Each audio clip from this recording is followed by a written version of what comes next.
الله من الشيطان الرجيم. بسم الله الرحمن الرحيم.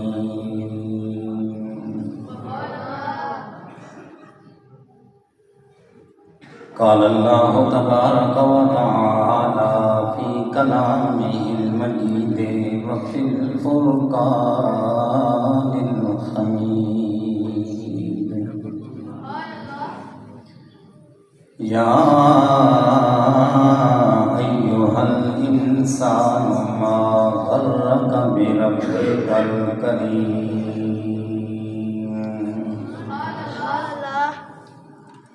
الذي خلقك فسواك فعدلك في أي صورة ما شاء ركبك.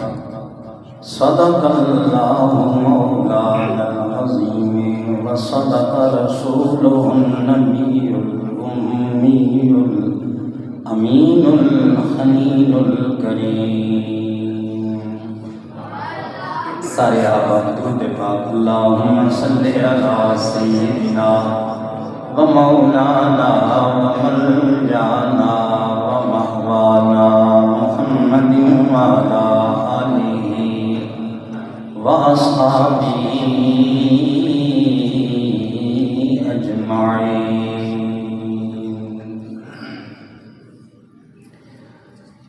قبل قدر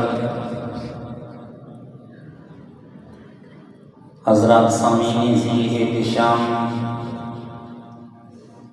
بزرگوں، دوستوں، نوجوان ساتھیوں،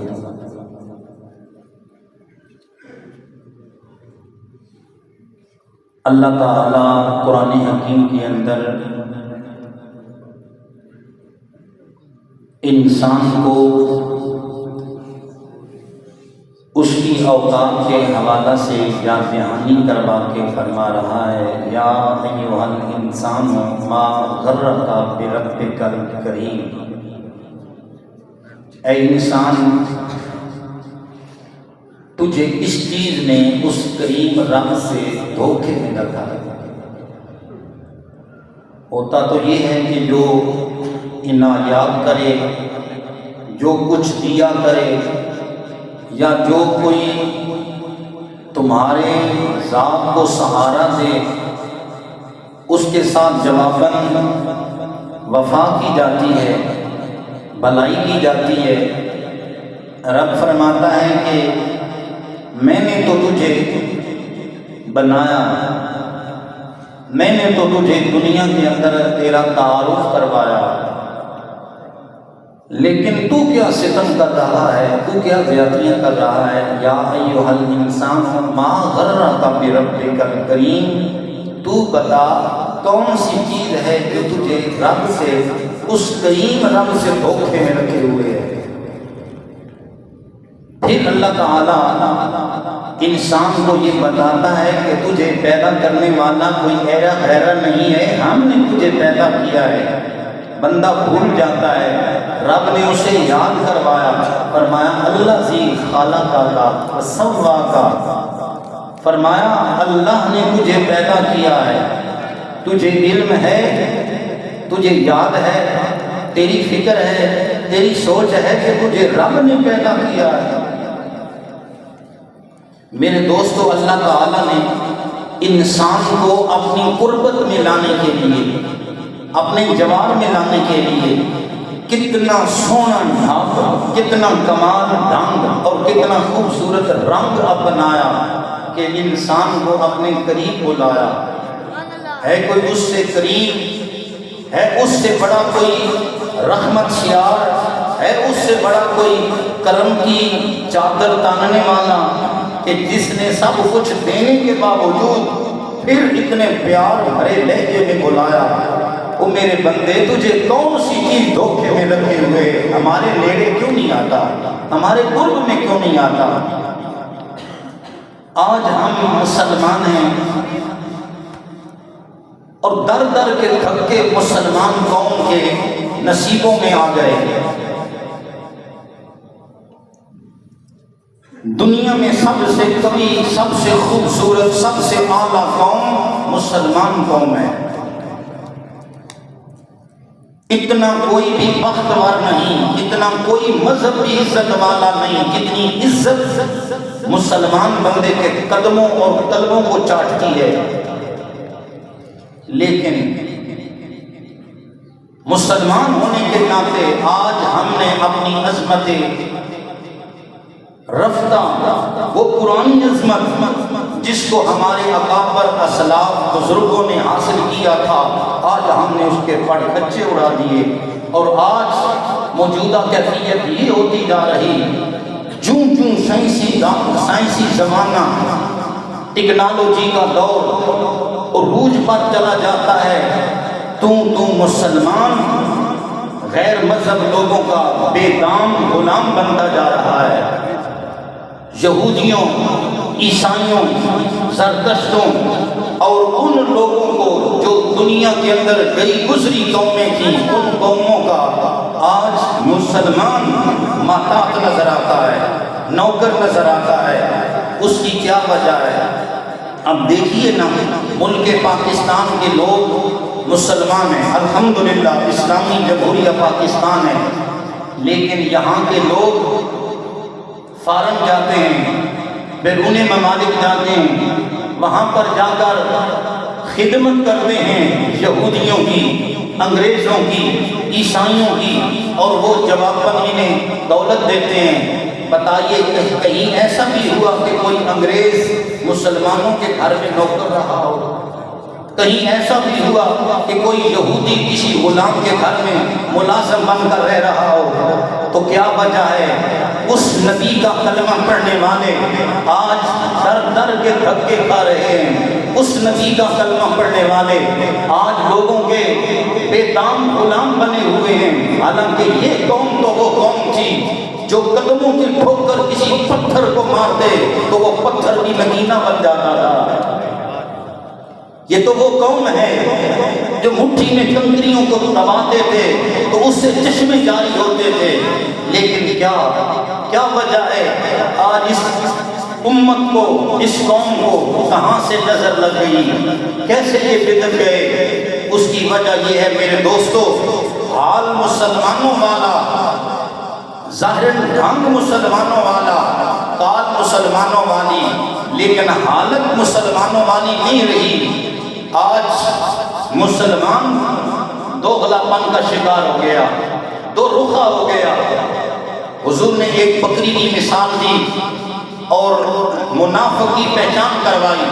سرکار نے فرمایا کہ مثل المنافق کالبعیر السائرۃ مرتن ھذا ومرتن الی ھذا او کما قال النبی صلی اللہ علیہ وآلہ وسلم. حضور نے فرمایا منافق کی مثال اس بکری کی طرح ہے کہ جو بکری درمیان میں رہے، کبھی ان بکریوں سے مل جائے، کبھی ان بکریوں سے مل جائے، نہ ان کے ساتھ ملے نہ پکی ان کے ساتھ ملے، کبھی ادھر کبھی ادھر. مسلمان ظاہراً مسلمان ہے،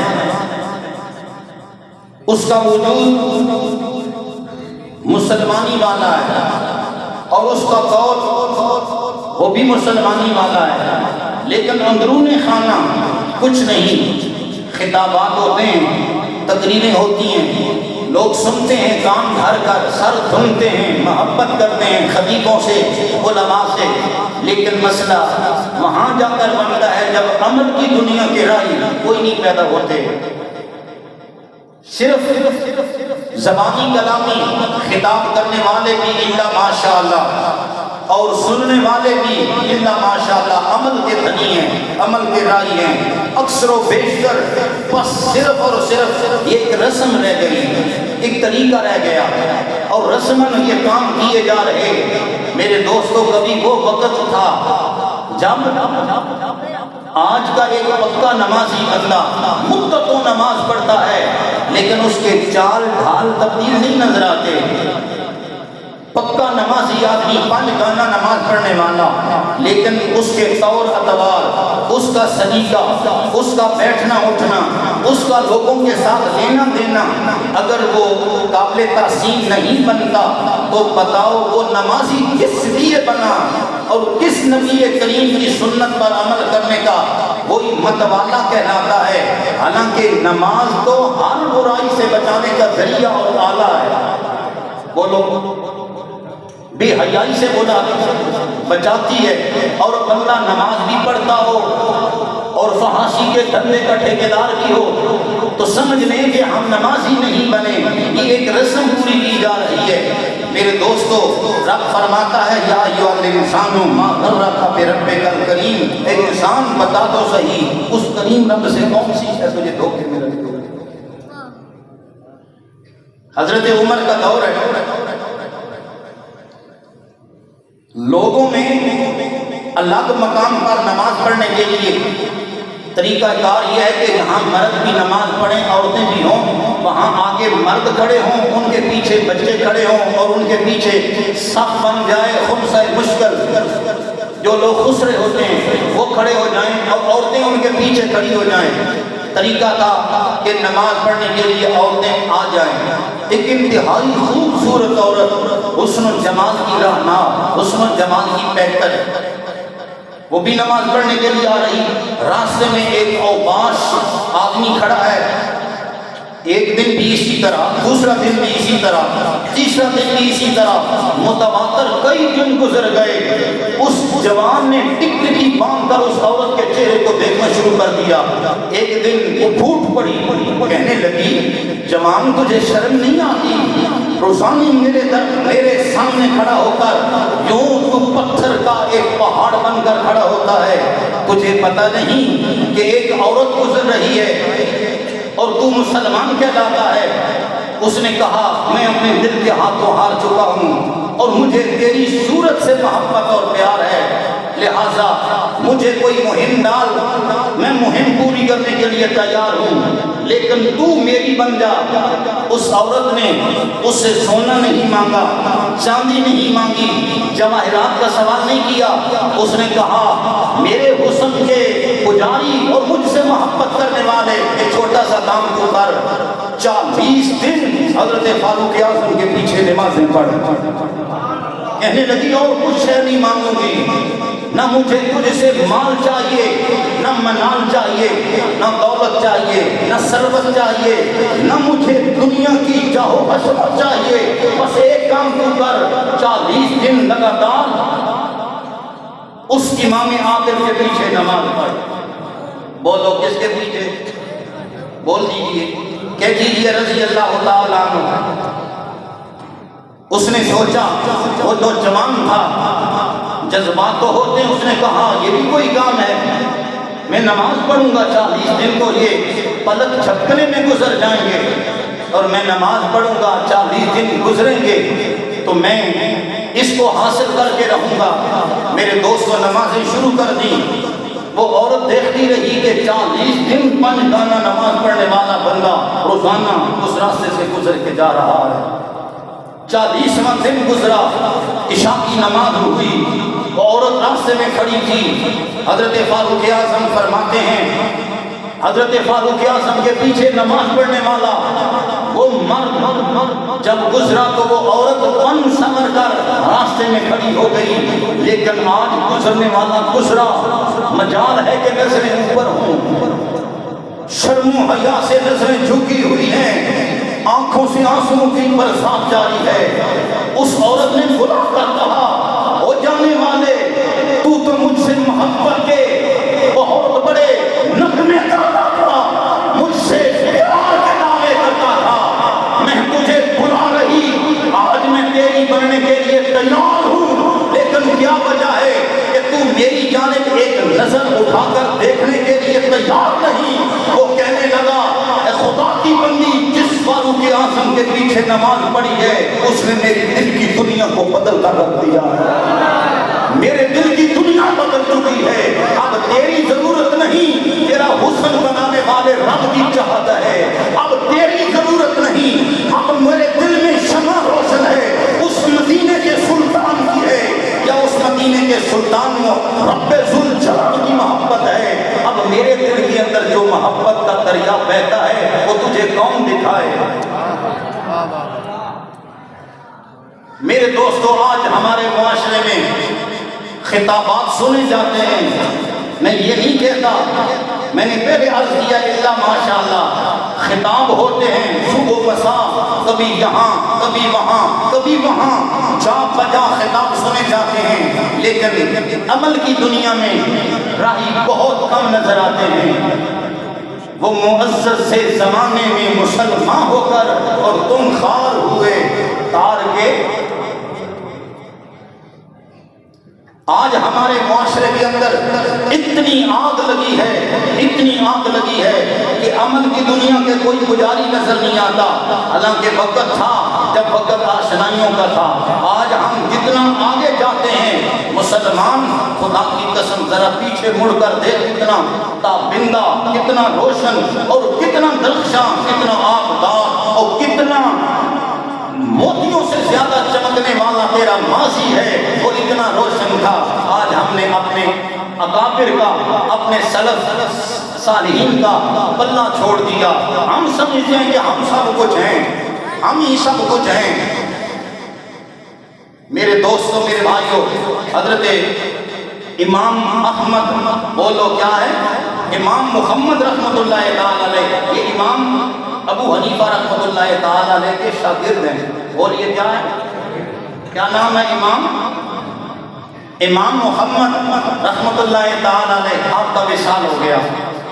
میرے دوستوں، میرے بھائیوں، امام محمد رحمت اللہ تعالی علیہ کا وصال ہو گیا، دفن کرنے کے لیے دنیا کی میت کو اٹھا کر لے جا رہی ہے۔ میرے دوستو، لوگ محبت میں کشاں کشاں آگے بڑھ کر کہتے ہیں کہ مجھے کندھا دینے دیجئے، مجھے کندھا دینے دیجئے۔ میرے دوستو، وہاں کندھے کی حسرت لوگوں کے دل میں اٹکیلیاں کر رہی ہے، لوگ دوڑ دوڑ کر کندھا دینا چاہتے ہیں۔ جیسے آج تیرے میرے علاقے میں، تیرے میرے دیش کے اندر کوئی عالم فوت ہو جائے، کوئی مفتی فوت ہو جائے، کوئی پیر زیادہ دنیا سے چلا جائے، جیسے کوئی ولی غوث قطب قلندر دنیا سے چلا جائے، ہم کہیں کہ ہمارا ہاتھ ان کی میت کے اس چارپائی کو لگ جائے، یہ ہمارے ٹھکانے لگانے کے لیے کافی ہو جائے گا۔ میرے دوستو، وہاں دنیا کھڑی ہے، ایک یہودی بیٹھا ہے، اس سے بھی رہا نہ گیا، جلدی سے دوڑ کر کندھا دینے کے لیے قریب ہو گیا۔ کون؟ یہودی۔ اس نے کہا مجھے بھی ذرا کندھا دینا چاہیے، مجھے بھی کندھا دینا چاہیے۔ مسلمان آدمی اندر سے ہٹ آیا، کہنے لگا آئیے جی آپ بھی کندھا دیجئے۔ لوگوں، جب امام محمد کی میت کو کندھا دینے کے لیے یہودی آگے بڑھا، اللہ کی قسم یہودی نے ادھر کندھے پر بوجھ رکھا، ادھر پہ ساختہ زبان سے کلمہ جاری ہو گیا، کہنے لگا لا الہ الا اللہ محمد الرسول اللہ۔ کسی نے کہا او اللہ کے بندے بتا تیری زبان پر کلمہ کیسے جاری ہو گیا؟ وہ کہنے لگا لوگوں جن کی میت اٹھا کر دنیا لے جا رہی ہے، میں نے ان کو اپنے کندھے پر رکھا، لوگوں میرے رب کی ذات نے میرے دل کی دنیا کو بدل کر رکھ دیا۔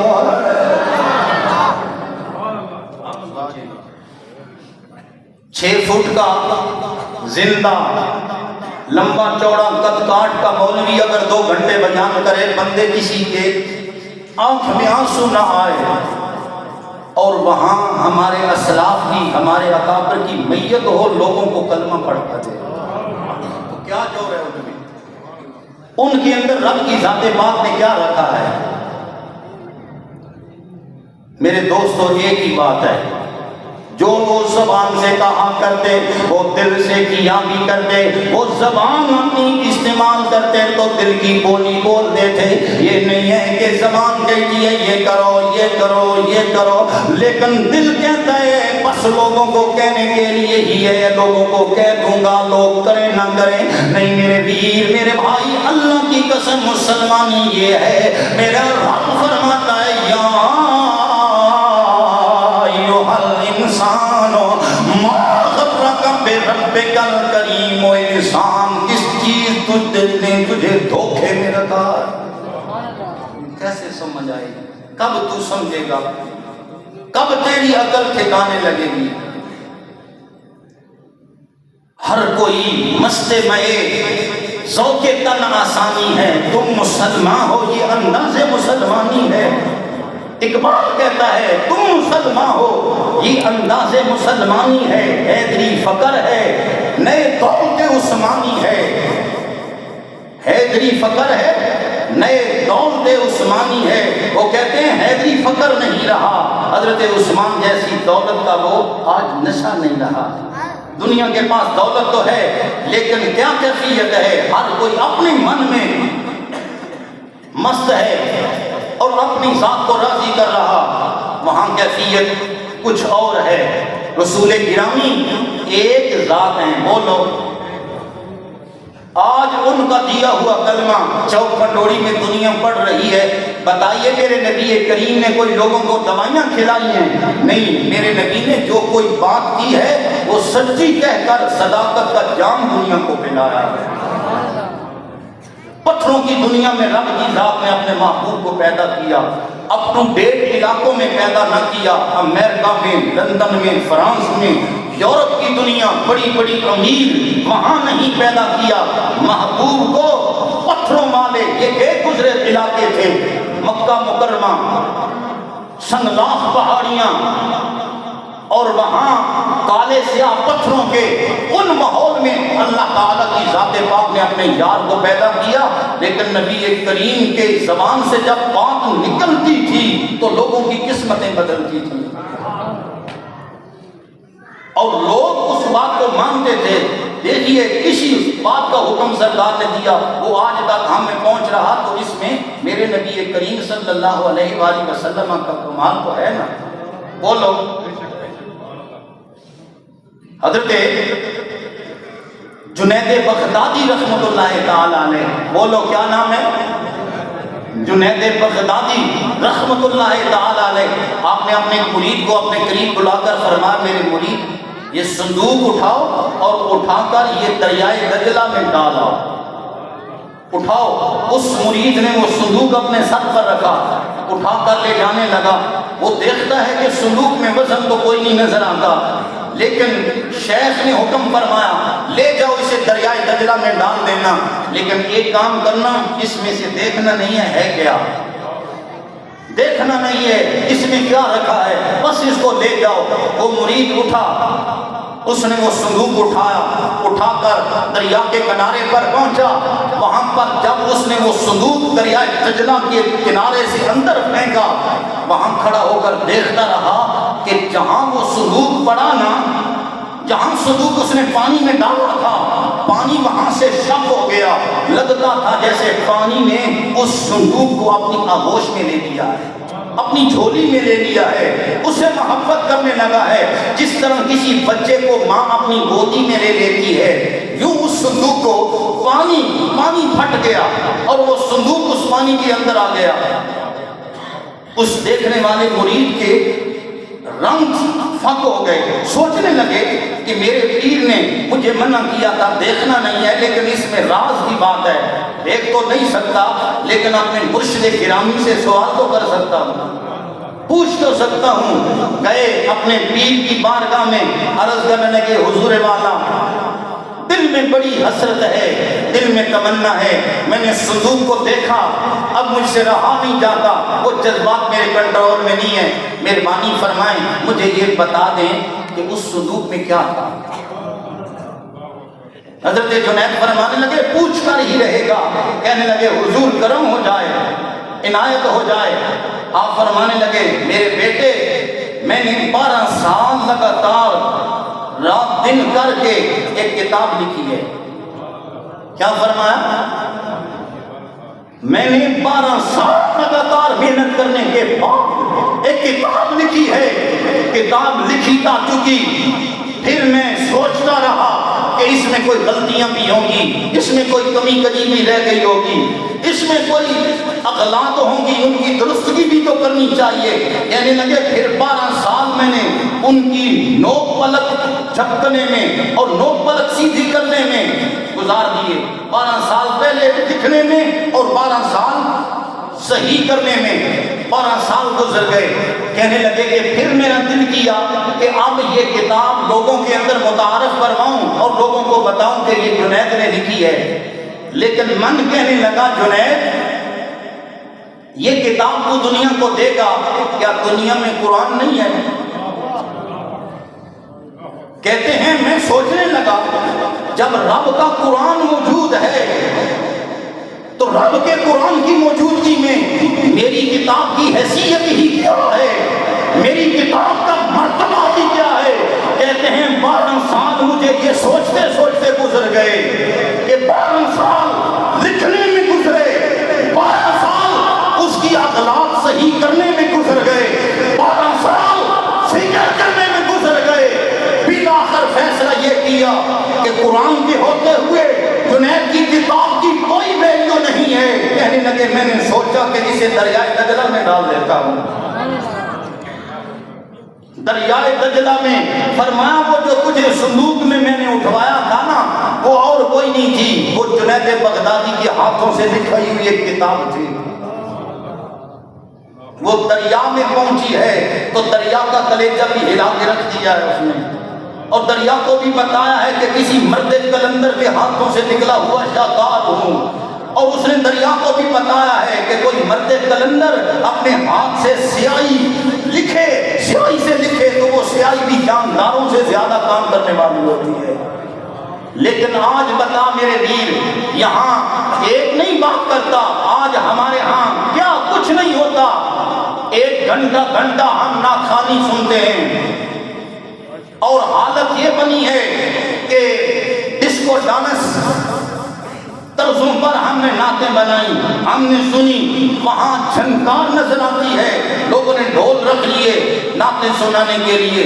نہ کیف آیا، نہ رونا آیا، نہ دل کی ایک دنیا بدلی. 2 گھنٹے 3 گھنٹے بیتا کر ہم گھر میں واپس آ جاتے ہیں. یہی وجہ ہے. بتاؤ جب ایسی محافل ہوں گی تو ان میں جنید بغدادی جیسا مرد کلندر کیسے پیدا ہوگا، ان میں بایزید جیسا انسان کیسے پیدا ہوگا. دل سے جو نکلتی ہے اثر رکھتی ہے، پر نہیں مگر طاقت پرواز رکھتی ہے. کوئی بھی بات دل سے کی جائے اس کے اندر طاقت موجود ہوتی ہے. لیکن بائے ناکامی متاع کارواں جاتا رہا، کارواں کے دل سے قصہ سے جہاں جاتا رہا. بغداد، اسی بغداد کے اندر وہ ایک آدمی روٹیاں بیچا کرتا تھا. بولو کیا کرتا تھا؟ روٹیاں بیچتا تھا. باسی روٹیاں بھی بیچتا تھا اور تازی روٹیاں بھی بیچتا تھا. وہ آواز لگاتا لوگوں روٹیاں لے جاؤ. روٹیاں بیچنے والا کہتا روٹی لے لو، لیکن کہتا کہ جو باسی ہے وہ 2 روپے میں، جو تازی ہے وہ 1 روپے میں. بولو کیا کہتا؟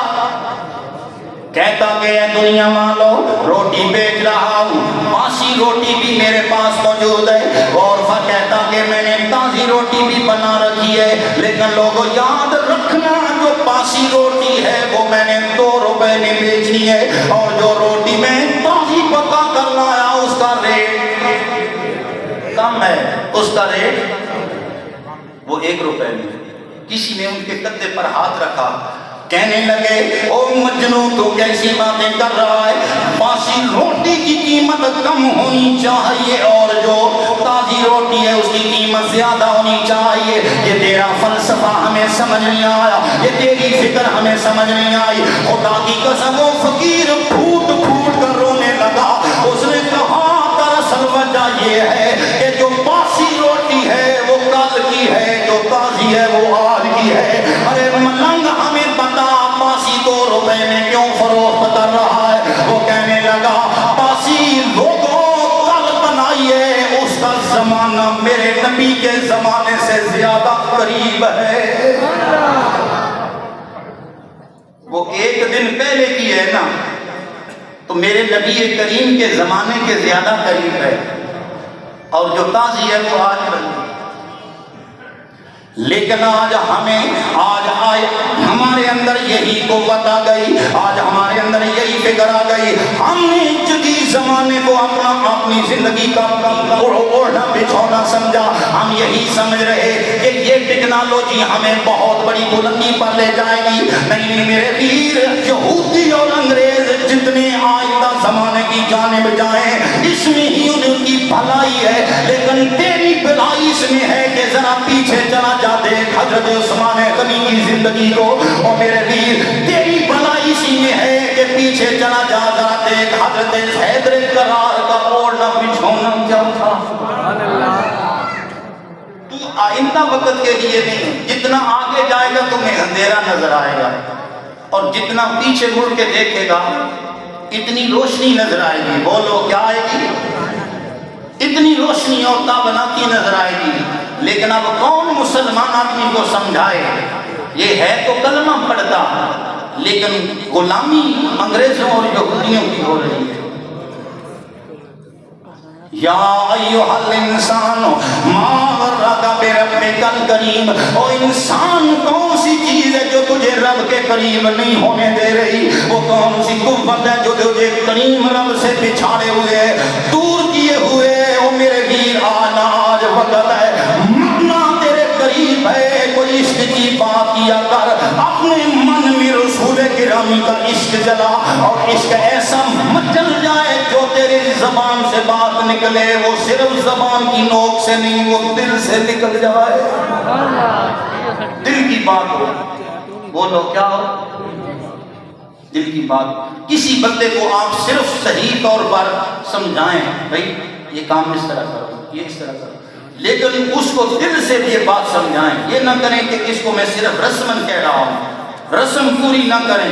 اس بندے کو صحیح سمجھائیں. خدا کی قسم تمہارے کہنے میں اثر پیدا فرمائے. حضرت سیدی سکتی رحمۃ اللہ تعالی علیہ آپ رات کو جایا کرتے تھے مسجد میں نماز پڑھنے کے لیے، تہجد کی نماز. رات کو اٹھے نا، جا رہے ہیں، راستے میں آپ نے دیکھا ایک آدمی زمین پر گرا پڑا ہے اور اس کے منہ سے جھاگ بھی نکل رہی ہے اور بدبو بھی آ رہی ہے. آپ نے سنگا سمجھ آ گئی کہ یہ بندہ تو شراب نوشی کرتا ہے. بولو کیا کرتا ہے؟ آج بھی لوگ بعض مواقع پر، خصوصاً شادیوں بیاہوں کے موقع پر، خوشی کے ہنگاموں میں وہ شراب نوشی کرنا اپنے لیے باعث فخر سمجھتے ہیں. یاد رکھو میرے دوستو، ہمارے اکابر فرماتے ہیں جس برتن کے اندر چھوٹا پیشاب کیا ہو نا، اس برتن کو پاک کیا جائے وہ پاک ہو جاتا ہے، لیکن شراب جس برتن میں ڈالی جائے اس کو پاک کرنا بھی مشکل ہو جاتا ہے. تو بتاؤ جس کے بدن کے اندر شراب رچی بسی ہو. اکابر کے اپنے اقوال ہوتے ہیں، ان کی محبت ہوتی ہے، یہ ان کا بیان ہوتا ہے. وہ کہ اتنا لوگوں کو سمجھانے کے لیے شراب نوشی سے اتنا شریعت نے منع کیا. حضور نے جس دن حکم فرمایا، قرآن کی آیت اتری کہ شراب نہ پیو، شراب سے حضور نے منع کیا، تو اس سے پہلے تو لوگ پیتے تھے. اس سے پہلے تو شراب نوشی ہوتی تھی. جب سرکار نے ایک صحابی کی ڈیوٹی لگائی، فرمایا نکلو پورے شہر کے اندر آواز لگاؤ اور روکو، نبی کریم نے شراب کو حرام قرار دیا. رب کے قرآن کی آیت آ چکی ہے، لہذا اب کوئی شراب نہ پیے. میرے دوستو وہاں حضور کے صحابی کا کہنا تھا کہ لوگوں نے کیا کیا، جو آدمی ہاتھ کے اندر گلاس میں ڈال کر شراب اپنے منہ سے لگانا چاہتا تھا، ادھر آواز سنی تو مجال ہے کہ وہ گلاس اپنے لبوں سے لگائے، اس نے انڈیر دیا زمین پر، اور لوگوں نے اپنے گھڑے اور بڑے بڑے مٹکے ان کو قدموں کی ٹھوکر سے پامال کر دیا، توڑ دیے. اور وہاں دیکھا گیا کہ مدینہ منورہ کی گلیوں میں شراب یوں بہہ رہی تھی، لگتا تھا آج شراب کا سیلاب آ گیا.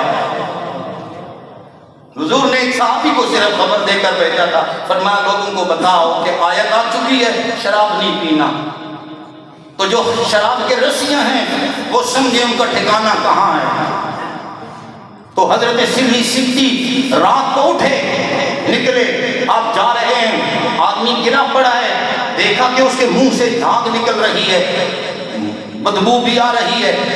حضرت سیدی سکتی کو سمجھ آ گئی، آپ سے رہا نہ گیا. ہمارے جیسے جو نہ تین میں نہ تیرہ میں، ہم تو اتنے پارسا بن جاتے ہیں کہ کسی راستے سے ہٹے ہوئے آدمی کو ہم کسی کھاتے میں نہیں لکھتے، لیکن زہر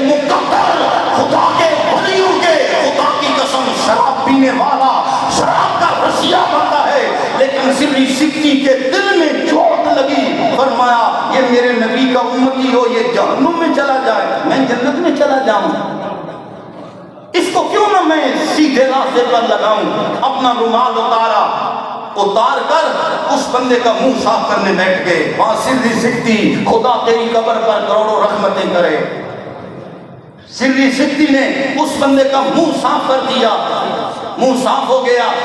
اب رب کی بارگاہ میں جھولی پھیلاتی، حضرت سری سکتی رب کی بارگاہ میں جھولی پھیلا کر کھڑے ہیں، عرض کرنے لگے یا رب العالمین، میں نے تیرے بندے کو دیکھا ہے، اس کے منہ میں شراب کی بدبو آ رہی ہے، یا اللہ یہ شراب کا کوئی مجھے رسیا نظر آتا ہے، یہ شراب کا عادی نظر آتا ہے، یا رب العالمین۔ سری سکتی نے اس کا منہ صاف کر دیا، دل صاف کرنا یہ میرا کام نہیں مولا، یہ تیرا کام ہے۔ تو سانے گرامی کر حضرت سری سکتی نے دعا کر دی، ادھر میرے رب کے عرش کو چیر کر حضرت سری سکتی کی دعا رب کے ہاں منظوری پا گئی۔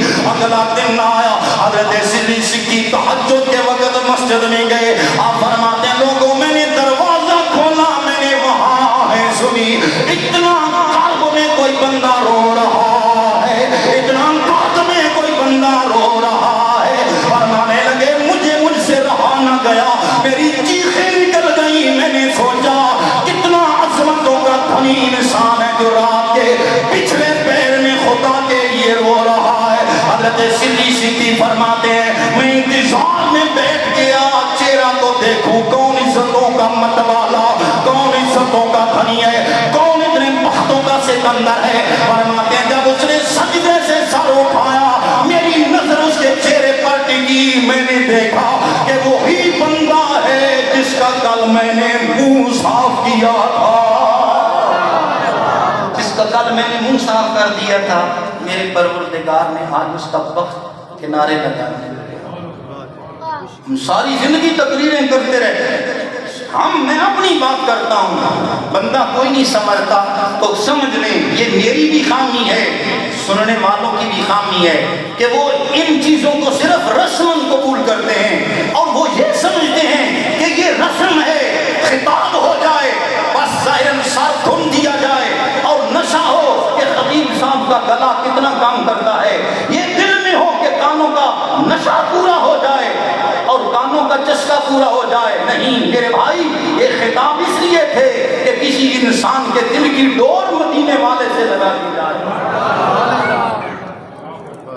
اور ڈربی میں ایک محفل ہوئی، ڈربی کے اندر حضرت علامہ عطا المصطفیٰ جلیل رحمۃ اللہ تعالی علیہ، آپ فرماتے ہیں کہ ان میں ایک ہندو بندہ بھی بیٹھا تھا،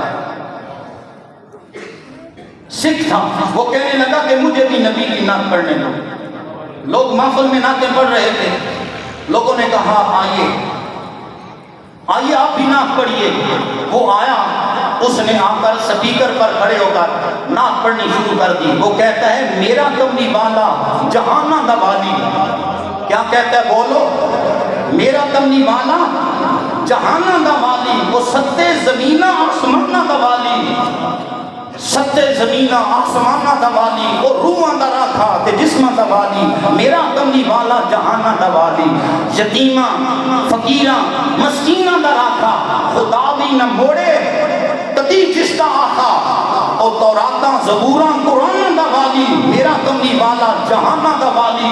ایک بندہ اس کے قریب ہو کر کہنے لگا او تو سکھ ہے لیکن کیا کر رہا، بار بار یہ کہتا ہے میرا کملی والا جہانہ دا والی، میرے نبی کا کلمہ نہیں پڑھا اور کہتا ہے میرا نبی، میرا کملی والا جہانہ دا والی۔ وہ کہتا ہے میرے گرو نے بھی میرے نبی کی نعتیں بڑی لکھی ہیں، اور ایمان سے پتا میرے ویر اور میرے بھائی، ہم ہوئے کہ تم ہوئے، ہم ہوئے تم ہوئے، میر ہوئے سب اسی کی زلف کے اسیر ہوئے۔ ہندو ہوں یہودی ہوں اس نبی کی محبت میں مچلتے ہیں، تو اس نبی کا کلمہ پڑھ کر سیدھا نہیں بنتا، بتا کہاں جانے کا ارادہ ہے، اس جانب تیرے جانے کی شوق ہے۔ خدا کرے فکر سیدھی ہو جائے، خدا کرے سمجھ صراط مستقیم کی جانب آ جائے۔ خدا میرا بیان آپ دوستوں کا سننا قبول فرمائے۔ اگلے سمے